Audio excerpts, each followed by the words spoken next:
ऊंचा है,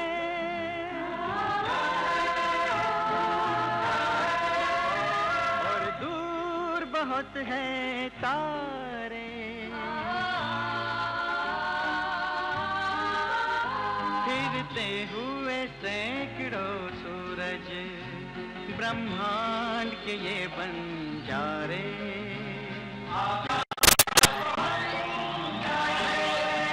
सदियों के भंवर बहते हैं, अनगिनत है समय के धारे, और नीला सा एक मोती कहते हैं ज़मीं हम सारे, ज़मीं हम सारे, ज़मीं हम सारे। छोटी सी बूंद सी धरती सागर से कहीं गहरी है, आकाश की गंगा में ये बजरे की तरह बहती है। आकाश बहुत ऊंचा है, ऊंचा है, ऊंचा है।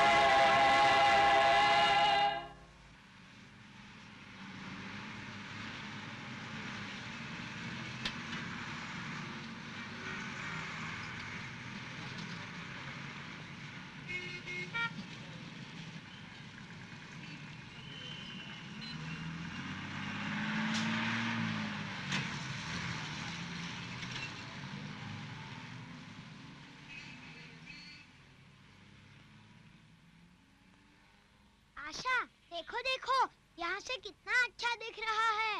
हाँ हाँ, सभी चीजें बहुत छोटी दिख रही हैं।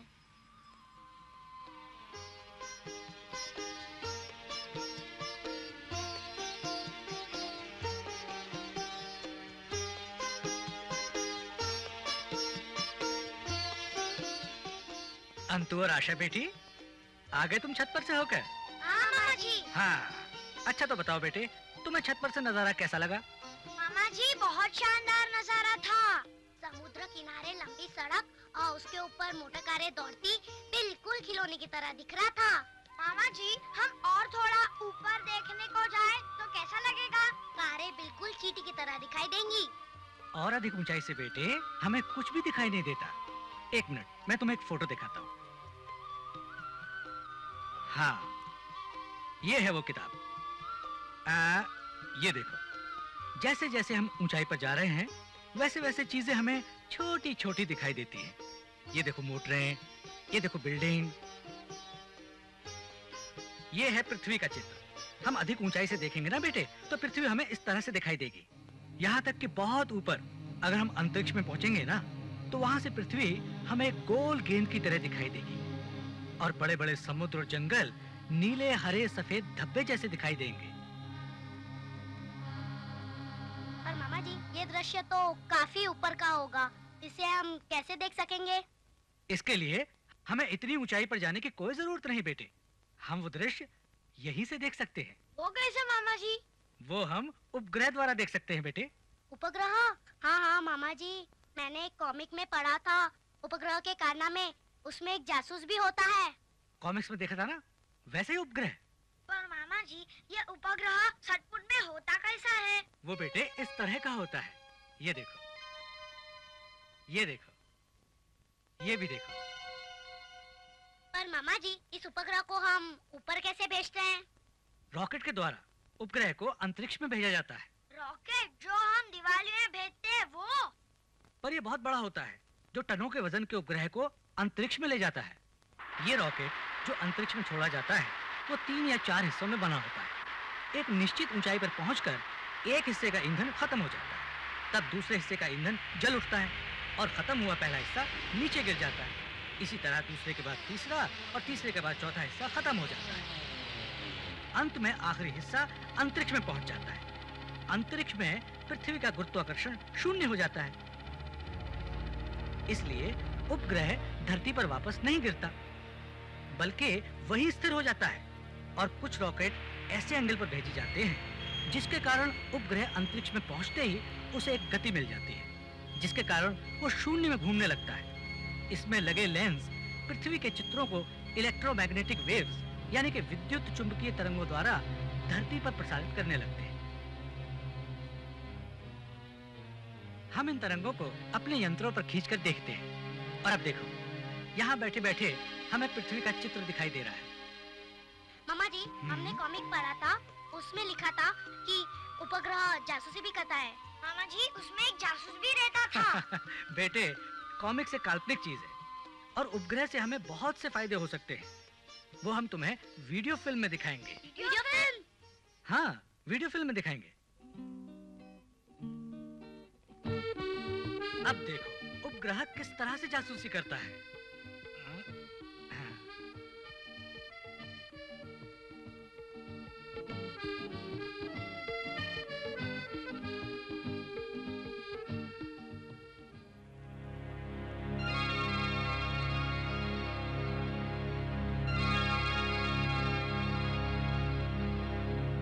ये उपग्रह दुश्मन के गुप्त ठिकाने का पता लगा रहा है।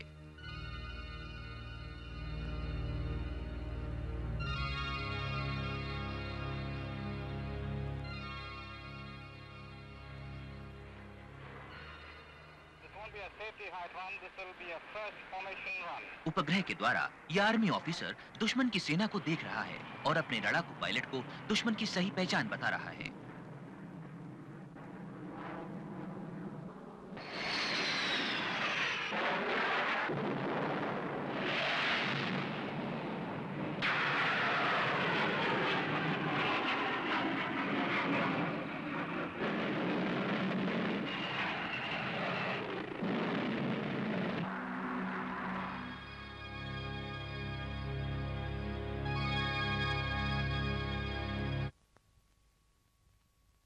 अरे, तुम तो एकदम डर गए। ये क्या बात हुई?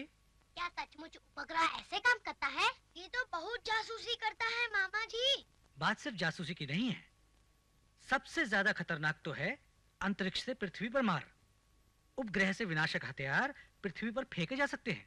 क्या इसी को स्टार वॉर कहते हैं? जी हाँ, और इस विनाशकारी युद्ध की तो हम कल्पना भी नहीं कर सकते। अगर स्टार वॉर हुआ ना, तो हमारे पृथ्वी ग्रह का अस्तित्व तो मिट ही जाएगा। पर मामा जी, ये उपग्रह तो बहुत बुरी चीज है। ये बात नहीं अंतु। हर आविष्कार के अच्छे और बुरे दोनों तरह के उपयोग हो सकते हैं।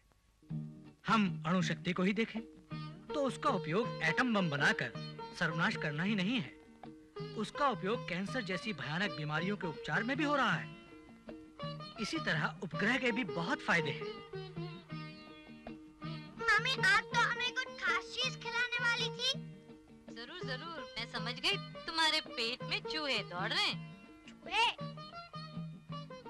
वो चूचू की आवाज आ रही है। ये क्या आशा, प्लीज, मेरा पेट का चूहों का घर है। हाँ हाँ, बहुत बड़ा घर है। चुप। अच्छा, मैं अभी लाई।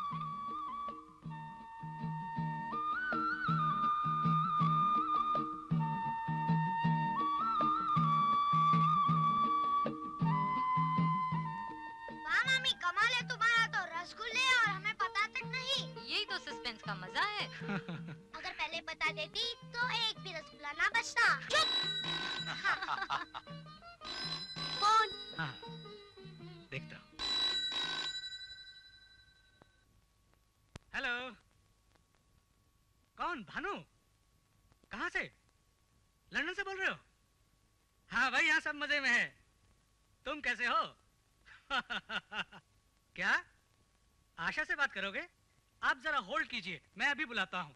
आशा, तुम्हारे डैडी का फोन है। डैडी का? हाँ। Hello daddy, good evening. जी हाँ, मैं बहुत मजे में हूँ। मामा मामी के साथ छुट्टियां मनाने में बहुत मजा आ रहा है। हाँ, अंतु भी मजे में है, रसगुल्ले उड़ा रहा है। हाँ, आप जल्दी आ जाइएगा। बाय। मामा जी। हाँ बेटे। डैडी अगले हफ्ते बम्बई आ रहे हैं। अच्छा, बड़ी खुशी की बात है। देखा अंतु, अभी अभी आशा ने लंदन से बात की थी। यही तो उपग्रह की करामात है। वो कैसे मामा जी? अरे वो हम तुम्हें कल बतलाएंगे विदेश संचार भवन में। अभी तो तुम खा लो ये रसगुल्ले।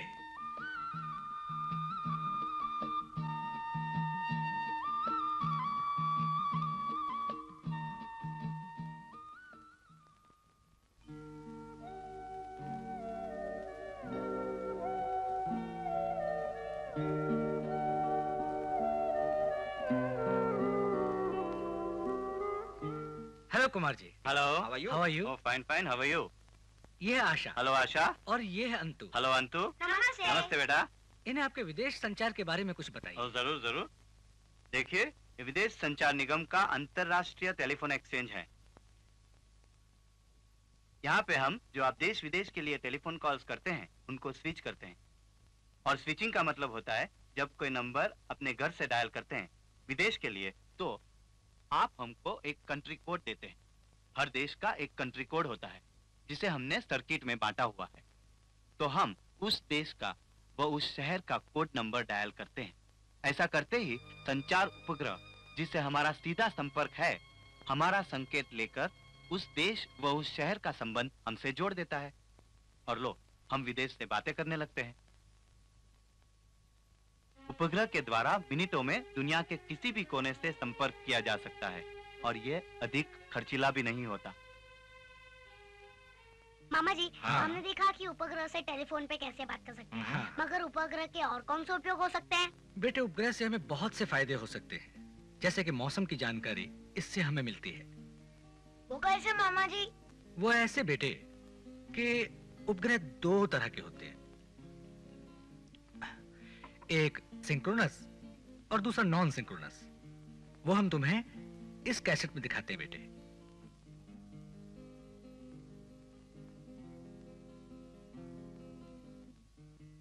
सिंक्रोनस उपग्रह वो होता है जो पृथ्वी के साथ साथ समानांतर घूमता है, और नॉन सिंक्रोनस उपग्रह वो होता है जो पृथ्वी के चारों ओर घूमता हुआ उसकी परिक्रमा करता है। वो जहां जहां से गुजरता है वहां वहां के चित्र हमें यहां धरती पर भेजता है।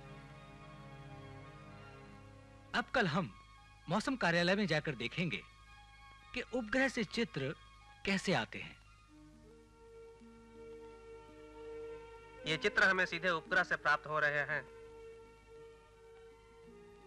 बच्चों, उस कमरे में आपने उपग्रह से चित्र आते हुए देखा, और ये है मौसम का चार्ट। प्रारंभ में मौसम विज्ञान और वातावरण के अध्ययन के लिए गुब्बारा उड़ान का उपयोग किया गया।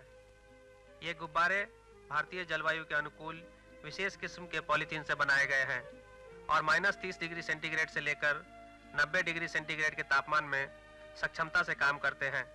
इन गुब्बारों के द्वारा वातावरण में तापमान का उतार चढ़ाव, हवाओं का रुख व रफ्तार और वर्षा व तूफान आदि का पूर्व अनुमान लगाया जाता है। यह सच है कि गुब्बारों के द्वारा हम बहुत ऊंचाई से पृथ्वी के एक बहुत बड़े भाग को देख सकते हैं, लेकिन बादलों से बहुत ऊपर जाकर देखना संभव न था और इसलिए हमारी जानकारी सीमित रह जाती थी।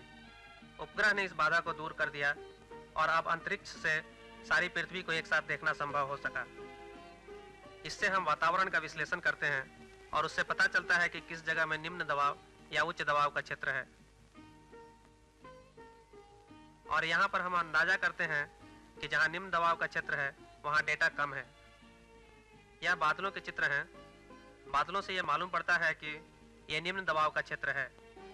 कभी कभी निम्न दबाव का क्षेत्र घना होता है और तेज होता है, और तब यह तूफान बन जाता है और तूफान बनकर हमारे समुद्र तट पर आता है और वहाँ का मौसम खराब हो जाता है।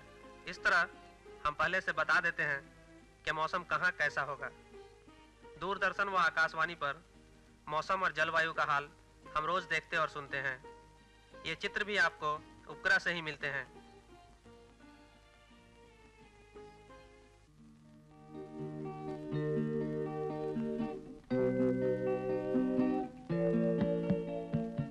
हाँ बेटे, यह है नेहरू साइंस सेंटर। यहाँ तुम्हें बहुत सी चीजें देखने को मिलेंगी। क्या उपग्रह के बारे में भी? हाँ, उपग्रह और धरती के बारे में भी। चलो देखें। हाँ, चलो देखेंगे। और ये देखो, यहाँ अंतरिक्ष से लिए गए पृथ्वी के चित्र हैं।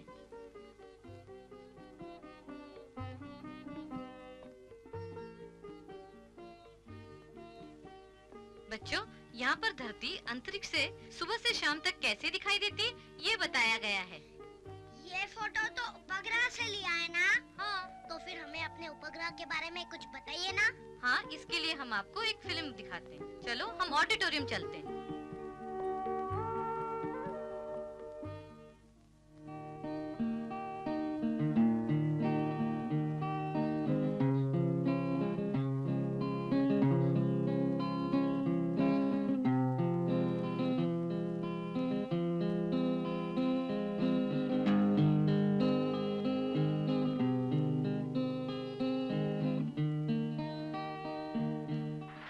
सन 1957 में जब पहला स्पुतनिक अंतरिक्ष में छोड़ा गया था, तब हमारी धरती ने एक नए युग में, अंतरिक्ष युग में प्रवेश किया था। हमारे देश में अंतरिक्ष योजनाएं सन 1963 से शुरू हुई थीं। प्रारंभ में छोटे पैमाने पर हमने अपने कार्यक्रम शुरू किए। साउंड रॉकेट्स के प्रयोगों द्वारा वातावरणीय उतार चढ़ाव व भूमध्य रेखा पर इलेक्ट्रोमैग्नेटिक प्रभाव का अध्ययन किया गया।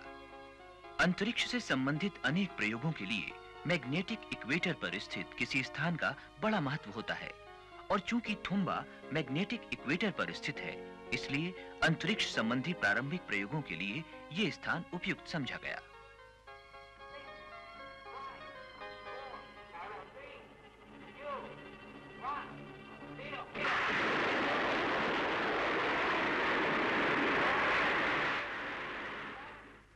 आत्मनिर्भरता को ध्यान में रखते हुए शुरू से हमारा ये प्रयत्न रहा है कि अंतरिक्ष विज्ञान के कार्यक्रमों के लिए आवश्यक किसी भी साधन सुविधा के लिए हम किसी विदेशी सहायता पर निर्भर न रहें, और आज उसी का फल है कि हम अपने दम पर SLV जैसे 4 स्टेज कार्यक्रम फायरिंग रॉकेट लॉन्च करने में सफल रहे हैं। भारतीय अंतरिक्ष विज्ञान के जनक श्री विक्रम साराभाई ने कहा था, In my opinion, the aspect of space research which I would like to stress most is in relation to the national capability, the self-confidence that this will generate. And if I were to give my own evaluation of this, I think the benefits of these far outweigh all the rest that we have been talking about. जहां एक ओर हम multi stage rocket का विकास कर रहे थे, वहीं दूसरी ओर हम विभिन्न प्रकार की जानकारी हासिल करने के लिए उपग्रहों का निर्माण भी कर रहे थे। आज तक हमने लगभग 12 वर्षों में 7 प्रकार के उपग्रहों का निर्माण किया है और 4 स्टेज रॉकेट्स, जिनकी 150 किलोग्राम का पेलोड अंतरिक्ष में ले जाने की क्षमता है, का निर्माण हुआ। इसके बाद हम PSLV, जिसकी क्षमता 205 टन की होगी, के निर्माण में लगे हुए हैं। सबसे संतोष की बात तो यह है कि ये सभी कार्य हमारे अपने वैज्ञानिकों और इंजीनियरों के द्वारा संपन्न हुए हैं। अब वो दिन दूर नहीं जब हम स्वयं अपना उपग्रह अंतरिक्ष में स्थापित कर सकेंगे।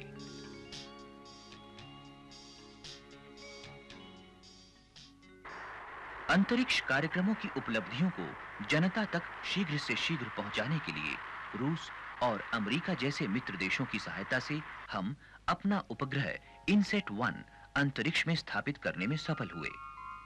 इसके परिणाम स्वरूप आज जहां हम अपनी अंतरिक्ष क्षमता को बढ़ाने में लगे हैं, वहीं प्रयोगात्मक दृष्टि से हमने 1975 में अपने मित्र देश अमेरिका की सहायता से संस्थापित संचार उपग्रह का उपयोग किया और उसके द्वारा अपनी ग्रामीण जनता के लिए शिक्षण, स्वास्थ्य और परिवार नियोजन जैसे विभिन्न विषयों पर टेलीविजन कार्यक्रम प्रसारित किए। उपग्रह द्वारा संचालित टेलीविजन माध्यम के उपयोग के कारण ही लगभग 2400 गांवों तक इन कार्यक्रमों को एक साथ पहुंचाना संभव हो सका। सन 1981 में हम पूर्ण रूप से अपने ही देश में निर्मित उपग्रह एप्पल को अंतरिक्ष में प्रक्षेपित करने में सफल हुए और लगभग 2.5 साल तक टेलीविजन प्रसारणों तथा अन्य वैज्ञानिक अनुसंधानों में प्रयोगों के लिए इसका उपयोग करते रहे। आज इन्हीं अनुभवों का नतीजा है कि हम अपने इनसेट उपग्रह का निर्माण करने में सफल हुए हैं और आज हमारा दूरदर्शन संसार के किसी भी देश के कार्यक्रमों को तत्काल सीधा प्रसारित करने में सफल हुआ है।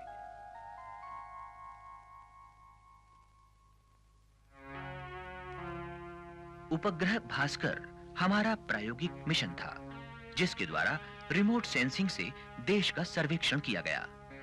रिमोट सेंसिंग अर्थात दूर से किसी चीज की पहचान करना। उपग्रह द्वारा पृथ्वी से प्रतिबिंबित प्रकाश का विश्लेषण करके हम पृथ्वी तल की पहचान करते हैं। एक समय था जब हम रिमोट सेंसिंग के लिए हेलीकॉप्टर का प्रयोग करते थे, लेकिन उससे हमें बहुत ही सीमित धरातल का छायाचित्र मिलता था। पर अब उपग्रह के द्वारा हम करीब-करीब सारी पृथ्वी का छायाचित्र लेकर उसके गर्भ में स्थित खनिज, तेल और पानी इत्यादि का पता लगाने में समर्थ हुए हैं। भास्कर उपग्रह के द्वारा हम ऐसी कई महत्वपूर्ण जानकारियां हासिल करने में सफल हुए हैं जिससे हमारे देश के कृषि विज्ञान व भूगर्भ विज्ञान के विकास में काफी सहायता मिली है। उदाहरण के लिए भास्कर उपग्रह से रिमोट सेंसिंग द्वारा देश के वनों का सर्वेक्षण किया गया। गोदावरी नदी में आई बाढ़ के पानी का अंतरिक्ष से सर्वेक्षण व डूबे हुए गांवों की गणना भी उपग्रह रिमोट सेंसिंग द्वारा की गई। केरल में नारियल के वृक्षों में फैली बीमारी का पता लगाया गया। सैलाइन से बंजर होती जा रही अपने देश की जमीन का पता भी उपग्रह के द्वारा ही लगाया गया और उसकी रोकथाम कर हरित क्रांति को हानि से बचाया गया। साथ ही हिमालय की चोटी से पिघलने वाली बर्फ के घनत्व का पता लगाया गया। यह है अंतरिक्ष अनुसंधान का बेंगलोर केंद्र। ये देश के अंतरिक्ष कार्यक्रमों में प्रमुख भूमिका निभाता है। यहां पर लगे ये बड़े-बड़े डिस्क एंटीना उपग्रह से संपर्क बनाए रखते हैं और समाचारों तथा चित्रों का आदान प्रदान करते हैं। केंद्र के प्रमुख वैज्ञानिक डॉक्टर U.R. राव का कहना है, Soon it was clear that we must utilize and harness space technology for practical benefits of this nation. And it's only through use of such high sophisticated technology we can take a quantum jump, not go through the step-by-step process, provided we use the space technology in a unique, cost-effective way for the development of the nation. Therefore, the entire space program, which is based on the principle of self-reliance in terms of not only applications, but building our own satellites and launch vehicles for the same, has been a well-knit, integrated program aimed at harnessing the space technology for the practical benefits of the nation.